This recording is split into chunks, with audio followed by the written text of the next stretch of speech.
If you don't already know, your customers are actually not the most important part of your business. Let me explain why in this next couple of minutes. On this episode of SOS Creativity TV and SOS Creativity FM, we're going to be looking at how to keep your team motivated in 2020.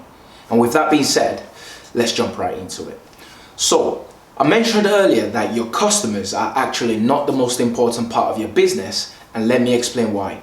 Your team, your employees are the most important part of your business. And the reason for that is because if you keep your team highly motivated, highly engaged, highly happy, guess what? They're gonna relate that into your customers. They're gonna treat your customers right.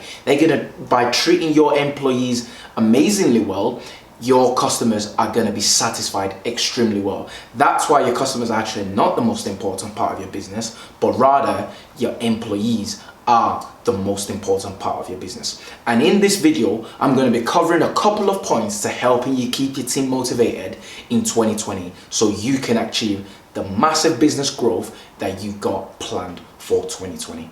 The first point we're looking at is to encourage happiness in the workplace.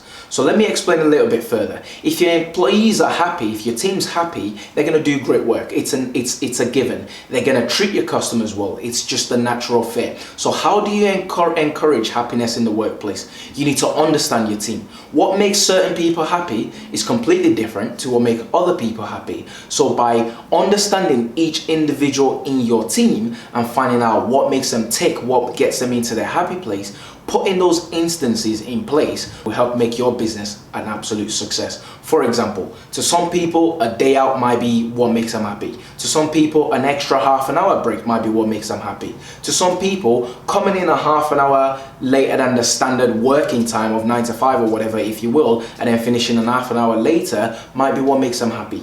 Being flexible and understanding what makes your employees tick is what's going to help you grow in 2020. The second point is be positive. If you're in a position of leadership, whether that be manager, director, business owners, whatever leadership elements, being positive will influence your team because no one likes working with someone who's miserable all the time. So by being positive from the top down, that will filter into the team because if the manager is positive at all times, if the business owner, the director, the leaders in the organization, if they're positive at all times, it makes your employee want to be like you and want to model what you're doing, therefore being positive. And if everyone can be positive, it's going to have a positive impact on your business. So find ways to stay positive, whether that be listening to music or whether that be reading ebooks, having some motivational conversation in the morning, whatever that might be to keep you in a positive mindset. Find a way to be positive because it will positively impact your employees,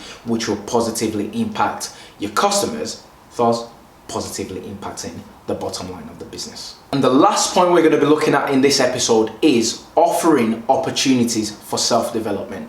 If you're a company with massive growth aspirations, you need to constantly find ways to develop your team. You're as successful as the weakest employee. So by offering many self-development opportunities, whether that be training, whether that be masterclass, workshops, whatever it might be, offering an avenue for your team to continually develop themselves, to continually refine their skills, this will have a massive, massive impact in your business in 2020. So those are the 3 points I've got for you on this video. If you haven't already, make sure you subscribe to our channel and don't forget to join the notification squad so you're one of the very first people to get the valuable content that we produce on a weekly basis. My name is Stephen and I'm the director of SOS Creativity. If you have any questions whatsoever, leave them in the comment section below or send me an email to the email on your screen and I will get back to you as soon as possible. Till next week, bye for now.